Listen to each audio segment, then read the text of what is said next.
అడవుల్లో గిరిజనులదే భూమి హక్కు. ఇంకెవరికీ ఉండకూడదు. కానీ కొన్నేళ్ల క్రితం షెడ్యూల్డ్ ఏరియాలో కొంత భూమి గిరిజనేతరుల చేతిలో ఉంది. వాళ్ళే దాన్ని ఇప్పటికీ అనుభవిస్తున్నారు. వాళ్ళు ఆ భూముల్ని క్రయ విక్రయాలు చేయాలంటే 170 యాక్ట్ అడ్డంగా నిలుస్తుంది. దాంతో వాళ్ళు ఆ చట్ట పరిధిలోంచి తమను మినహాయించాలని సవరణ చేయాలని కోరుతున్నారు. దీని మీద తెలంగాణ నుంచి సుప్రీంకోర్టులో పిటిషన్ దాఖలైంది. ఇందులో రాష్ట్రానికి చెందిన కొందరు గిరిజనేతరులు ఆంధ్ర వాళ్ళు కూడా ఇంప్లీడ్ అయ్యారు.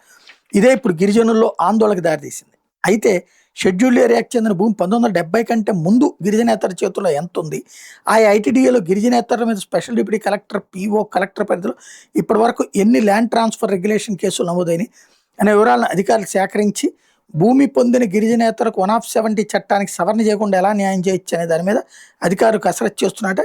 షెడ్యూల్డ్ ఏరియాలో భూములు ఉన్న గిరిజనేతరులకు ప్రత్యామ్నాయంగా బయట ప్రాంతాల్లో భూమిని ఇచ్చే ప్రతిపాదన కూడా పరిశీలిస్తున్నారని ప్రభుత్వం తరపున మాత్రం 170 చట్ట సవరణకి నో చెప్తున్నారు అన్నటువంటిది ఈనాడు హైలైట్ చేసింది.